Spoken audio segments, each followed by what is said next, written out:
This is a big one if you're into environment. This is about as big as it gets, they tell me, and it's an honor to be here with a terrific person who's worked so hard on this and some other terrific people. Thank you very much. But I'm pleased to be joined today by EPA Administrator Lee Zeldin, who you all know, and to announce the single largest deregulatory action in American history. That's a big statement in American history, and I think we can add the words by far. Under the process just completed by the EPA, we are officially terminating the so-called endangerment finding, a disastrous Obama-era policy that severely damaged the American auto industry and massively drove up prices for American consumers. Prices went up incredibly for a worse product. This action will eliminate over $1.3 trillion of regulatory costs and help bring car prices tumbling down dramatically. You're going to get a better car. You're going to get a car that starts easier, a car that works better for a lot less money.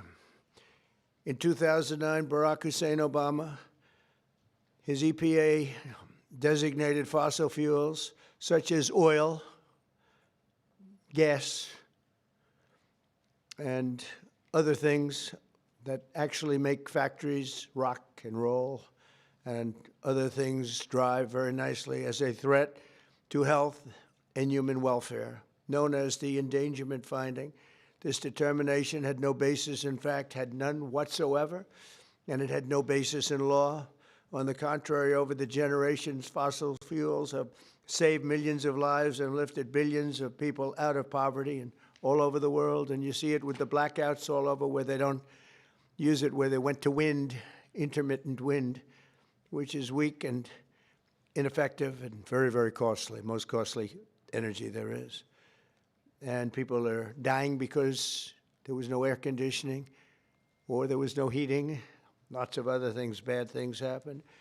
And yet this radical rule became the legal foundation for the Green New Scam, one of the greatest scams in history, probably as great, maybe even greater than Russia hoax, et cetera, which the Obama and Biden administration used to destroy countless jobs. And the jobs have been just decimated.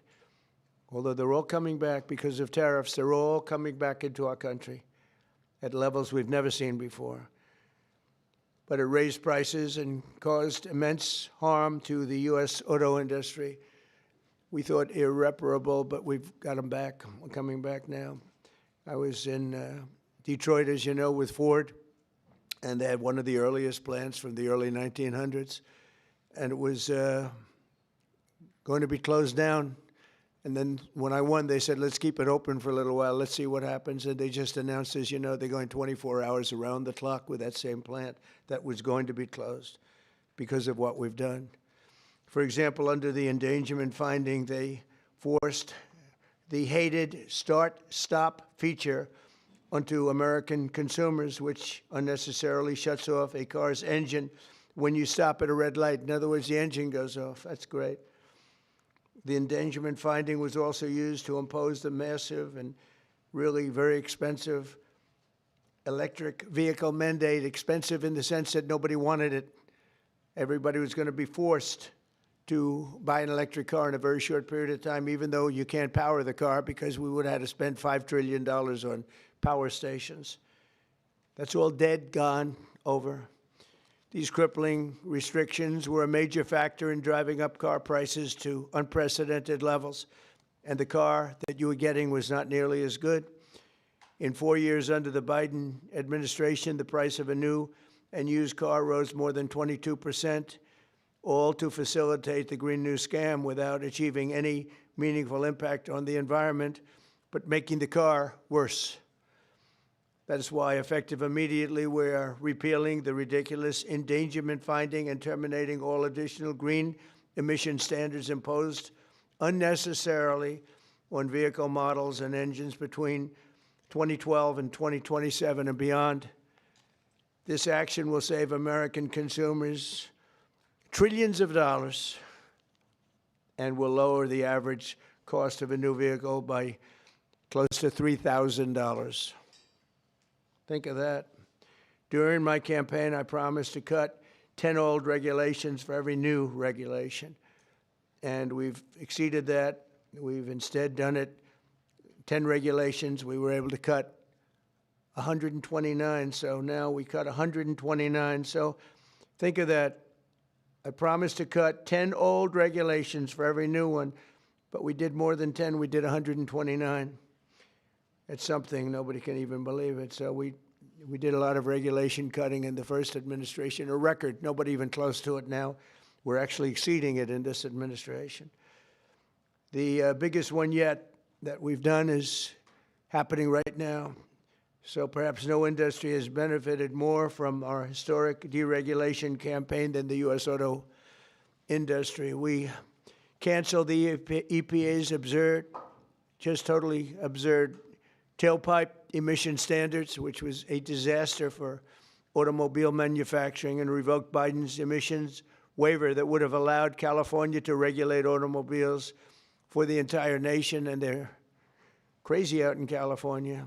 They have nothing but trouble out there, as you know. That's why people are leaving in record numbers. I also ended Joe Biden's extreme CAFE emission standards, saving the average American consumer much more than $1,000 when they buy a new car, but now we're talking about close to $3,000. These regulation cuts, combined with our tax cuts and tariffs, are the reason why the world's largest automakers have announced that they're going to be spending in excess of $100 billion in the United States in the next very short period of time, building new auto plants. We're bringing our auto plants, assembly plants, and factories roaring back to life, not even mentioning AI and all of the other things. We're building thousands of businesses in the United States. And if you remember, on my first day, they said if I could ever get the Dow up to 50,000 in my last year, in other words, in the fourth year, that it would be an unbelievable miracle. But don't worry about it, because it'll never happen, they said. And if I could get the S&P up to 7,000, they said, in the fourth year, they said it will never happen. Let's not even talk about it. I have things. Let's not even waste our time talking about it. Well, at the very end of my first year, the Dow hit 50,000. Now it's over 50,000. And 3 days before that, the S&P hit 7,000. So we didn't have to wait till the end of the fourth year. We just waited till the end of the first year. We've never had a country in a position like this, and a lot of it's due to tariffs. And a lot of it's due to the fact that we had a great election, and a lot of good things have been done. One of the good things I did was put Lee Zeldin in charge of our environment. So I'm going to ask Lee to say a few words. Thank you very much. Thanks, Lee. Thank you, Mr. President. This is a big deal. Under President Trump's leadership today, the Trump EPA has finalized the single largest act of deregulation in the history of the United States of America. Referred to by some as the holy grail of federal regulatory overreach, the 2009 Obama EPA endangerment finding is now eliminated. This action will save American taxpayers over $1.3 trillion.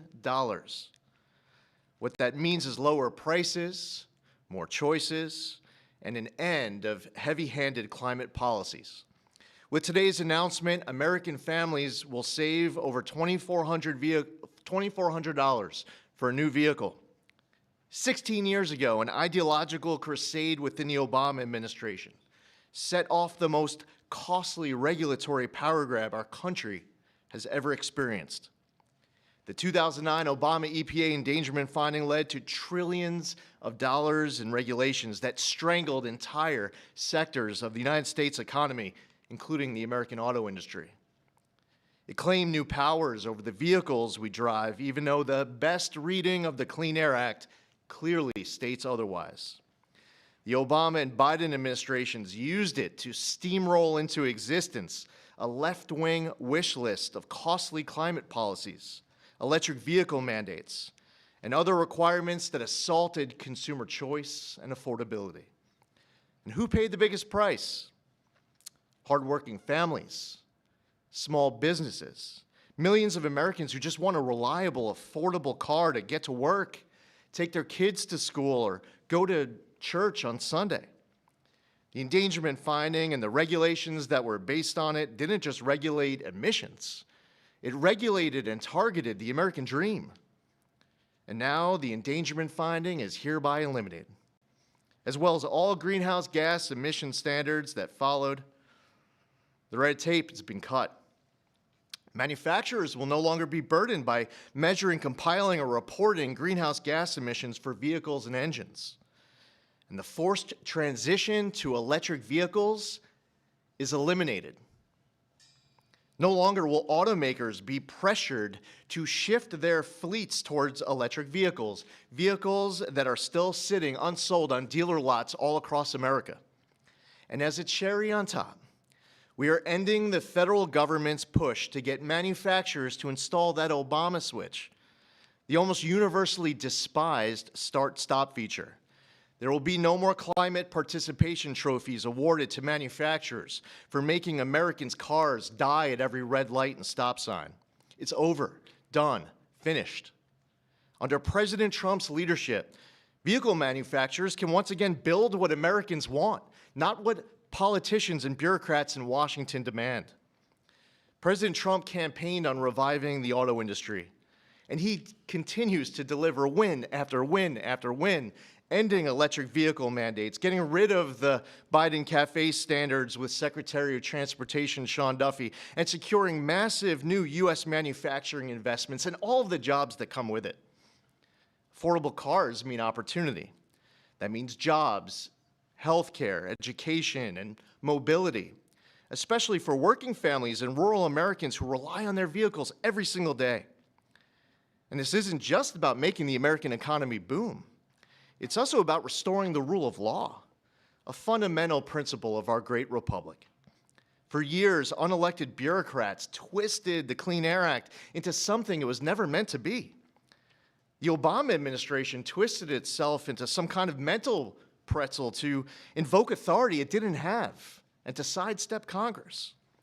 They claimed that 6 greenhouse gas emissions from vehicles, some of which aren't even emitted from vehicles and trucks, contribute some amount above zero to global climate change, what they said endangered public health. But their wild web of mental leaps isn't prescribed in federal statute. The Obama EPA's House of Cards upended the best reading of the Clean Air Act, as well as 50 years of EPA precedent on what constitutes regulable air pollution. In the 16 years that intervened, the Supreme Court has established clear precedent in Loper Bright Enterprises and West Virginia versus EPA.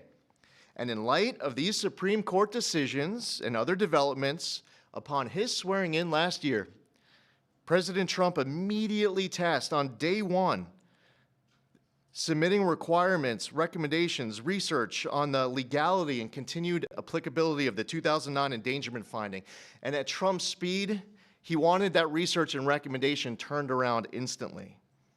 We looked at the Clean Air Act. We looked at what the highest court in the land had said, and we used a very simple metric. If Congress didn't authorize it, EPA shouldn't be doing it. Congress never voted for these climate mandates inside of Section 202 of the Clean Air Act.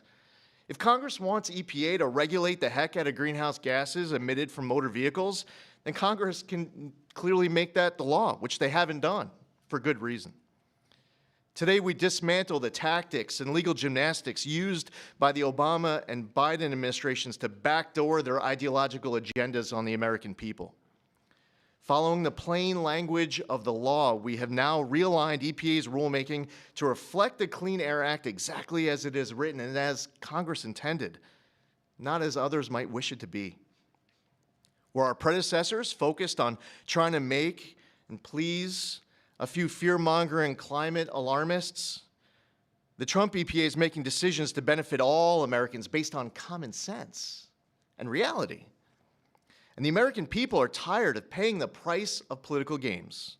Last November, they voted for an administration that would listen to them. They told us that the price of a newer, safer vehicle was too high. They told us they didn't want cars that shut off at every red light. They told us dealers were sitting on lots filled with electric vehicles that nobody wanted or were buying. The Trump EPA listened. We heard you and we acted. And today's action does not change regulations on traditional air pollutants and air toxics. This EPA is committed to providing clean air for all Americans. Powering the Great American Comeback is based on the singular focus of providing clean air, land, and water for all Americans while harnessing the greatness of the American economy. That's a big difference from our predecessor. We believe that we can and must choose both. If you want an electric vehicle, buy one. If you want a diesel truck, then buy that. If you want a gas-powered vehicle or a hybrid, well, more power to you. That's what freedom and choice look like. We're restoring the rule of law, we're grounding policy in reality, we're giving power back to the American people. And we're bringing back the American dream stronger than ever before. EPA will never waver on its core mission of protecting human health and the environment, and this administration knows we can do that while ushering in the golden age of America.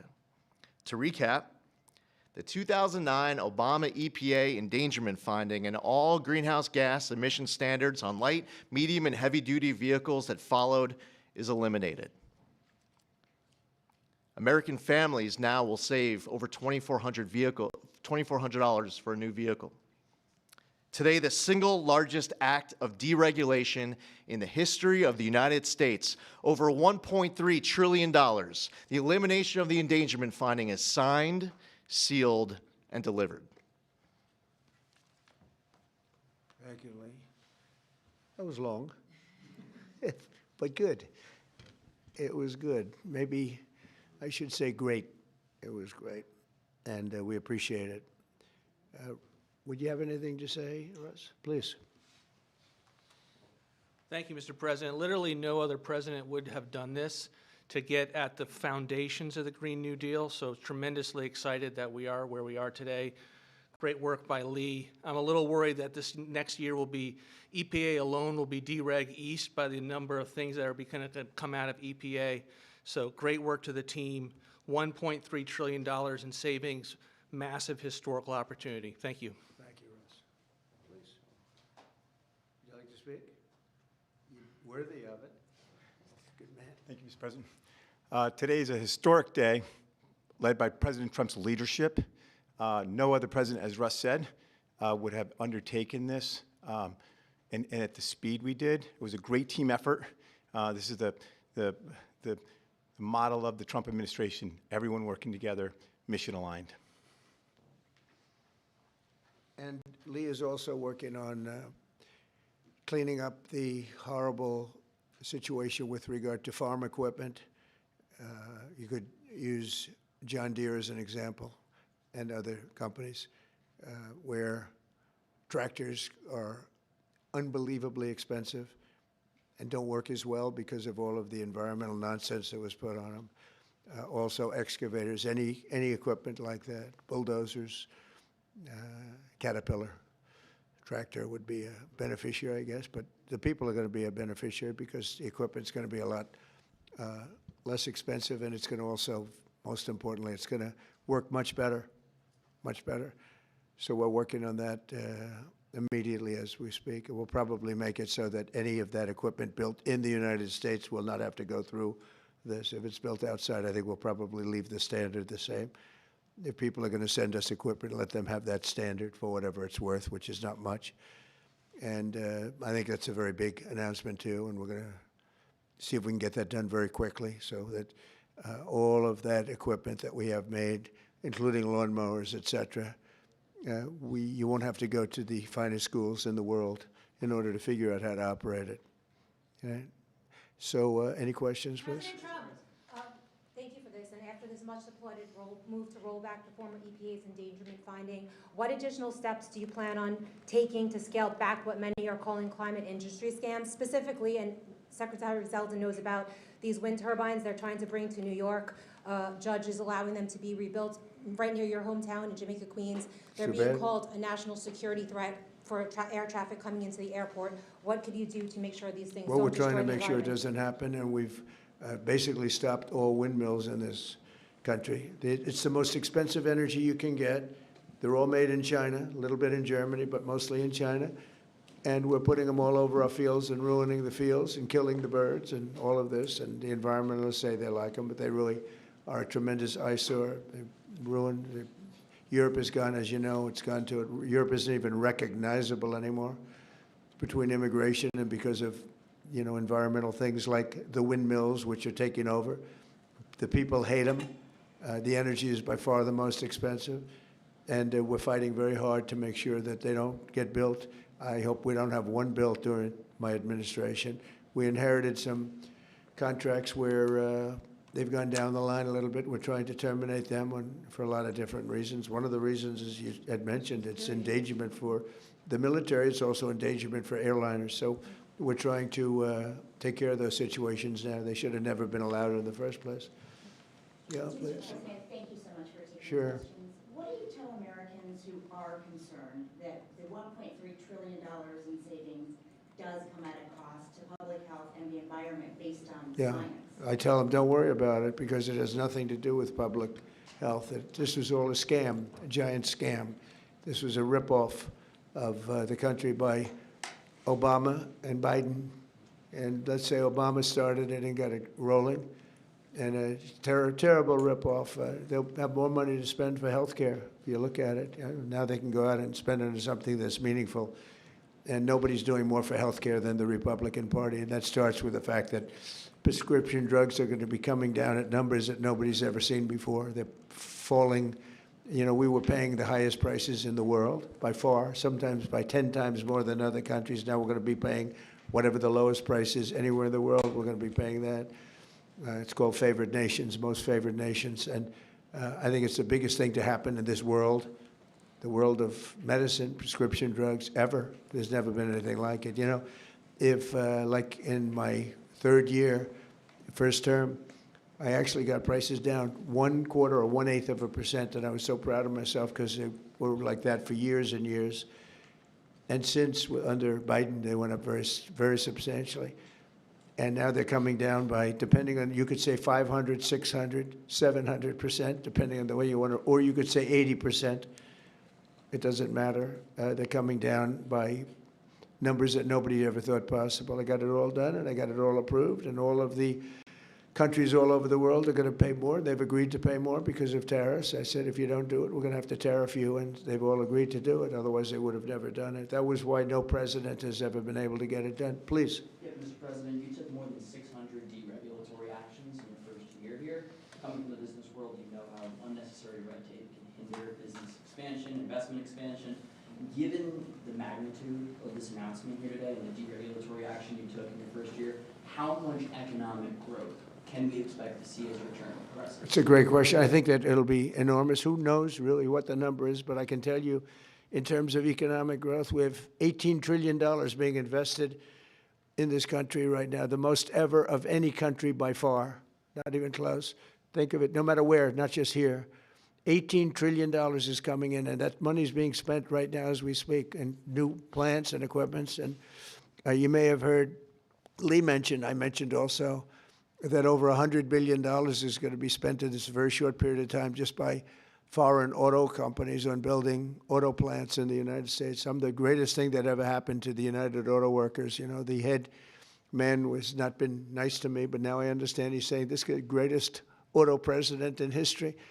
But the auto workers gave me their vote, and they knew what I was doing, and they know what needed to be done. The tariffs saved them, but this is now taken it to a level that I think, Lee, that nobody ever thought even possible. They thought this was, nobody would have the courage to do it. We have to have the courage to do it because we're making America great again. This is a big factor in making our country great.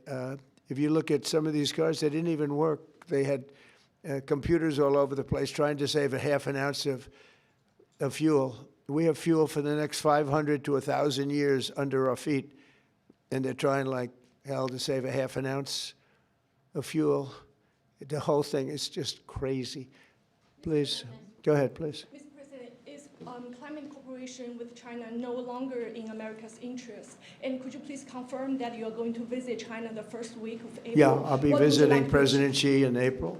Look forward to it. He's coming here later in the year, and I look very much forward to it. No, our relationship with China is very good right now, and this is, not relevant too much having to do with China, what we're announcing today. But no, my relationship with President Xi is very good. Yes. Mr. President, following your meeting with Prime Minister Netanyahu yesterday, has your thinking changed at all as it relates to these negotiations with Iran? No, we have or to the make a deal. timeline with Iran? We have to make a deal, otherwise it's going to be very traumatic. Very traumatic. I don't want that to happen, but we have to make a deal. They should have made a deal the first time, and they got Midnight Hammer instead. And this will be very traumatic for Iran if they don't make a deal. Look, if they don't make a deal, then it'll be a different story. But we had a very good meeting yesterday with Bibi Netanyahu, and he understands, but it's ultimately up to me. If the deal isn't a very fair deal and a very good deal with Iran, then it's going to be, I think, a very difficult time for them in the back. I guess over the next month, something like that. Yeah, shouldn't take, it should happen quickly. They should agree very quickly, yeah. Mr. President, we might be heading into a partial government shutdown. When was the last time you spoke with Chuck Schumer, and do you still feel Democrats are negotiating in good faith? Well, a week ago I spoke, but we have to protect our law enforcement.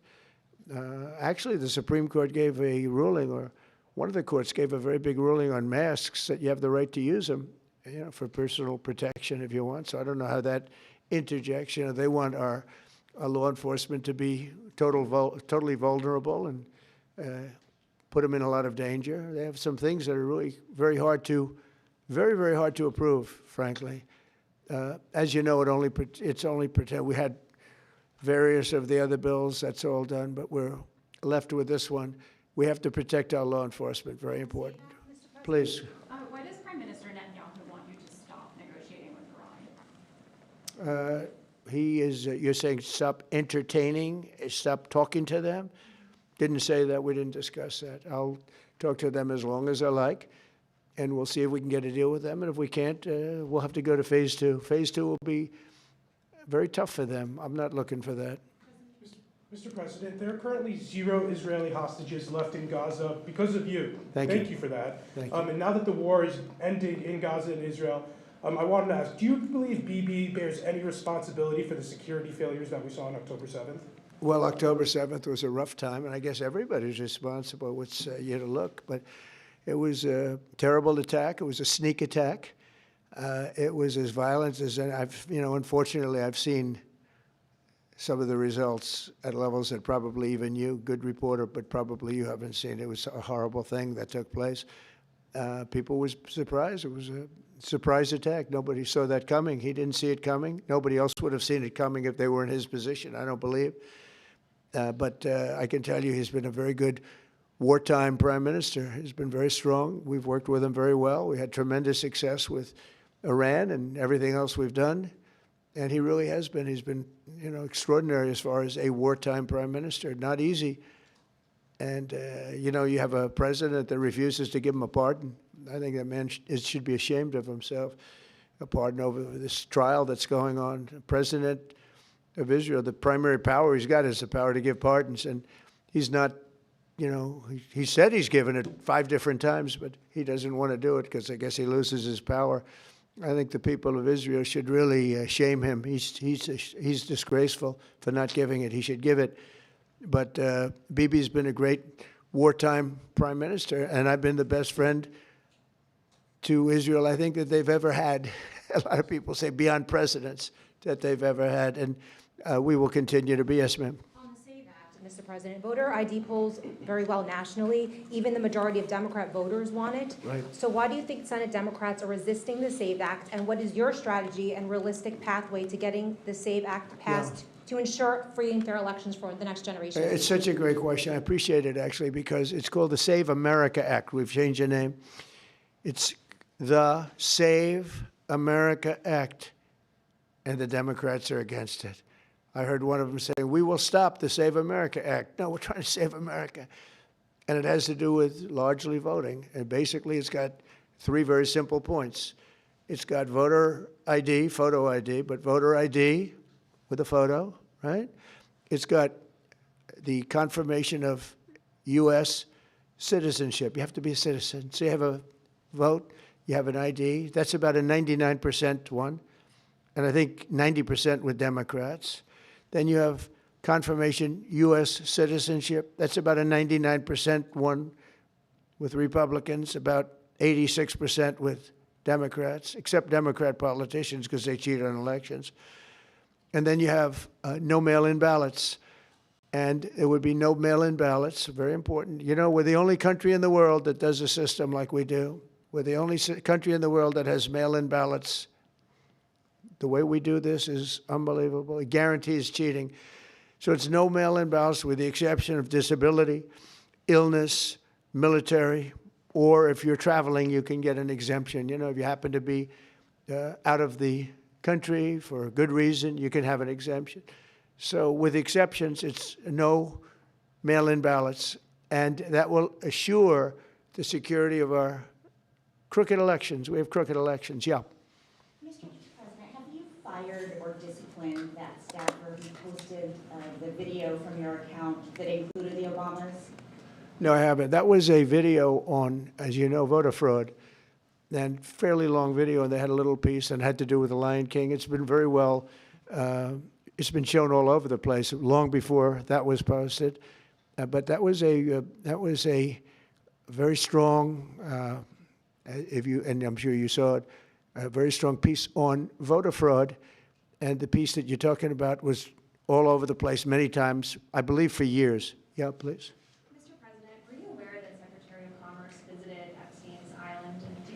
No, I wasn't aware of it. No, I didn't. I actually haven't spoken to him about it. I wasn't. But from what I hear, he was there with his wife and children. And I guess in some cases, some people were. I wasn't. I was never there. Somebody will someday say that. I was never there. Yeah, please. This announcement that you made today, Mr. President, comes on the heels of a January jobs report that smashed industry expectations. Smashed all records. In the big feature of that was you reprivatizing the economy, an economy that was bloated with federal employment under the previous president. What's your message to Americans following this jobs report that smashed industry expectations? Is this just a sign that the best is yet to come? Thank you. The jobs report's amazing in certain ways because we have tremendously fewer federal employees, way down. And now I could have left them and added to what we did, and we would have had almost 100% employment. I could have gotten a great kick out of the fact that we're 100% employed, but we got rid of tremendous numbers of federal workers, and they hated me for it. Now they love me because most of them have gotten jobs in the private sector for 2 and 3 times more money than they were being paid by the federal government. We had some jobs where you had 10 workers for one job, 10 workers for a job that one person should be doing. And we've gotten rid of a lot of those jobs. And by getting rid of them, these people became available to work in the private sector. And as you know, the numbers are incredible. So the job numbers are incredible. The financial numbers are beyond belief. Again, they thought it couldn't be done in 4 years, and I did it in 1 year. And the numbers you're going to see is these, I don't know if you notice also construction numbers, the jobs for construction workers. You know why? Because they're building plants all over the United States. That's why. And when these plants open in a year from now, some sooner, some a little bit later, but when these auto plants, AI plants, and thousands of other types of plants, when they open over the next period of a year, year and a half, you're going to see numbers like we've never seen before in this country. Thank you very much, everybody. Thank you. Thank you. Thank you, Mr. President.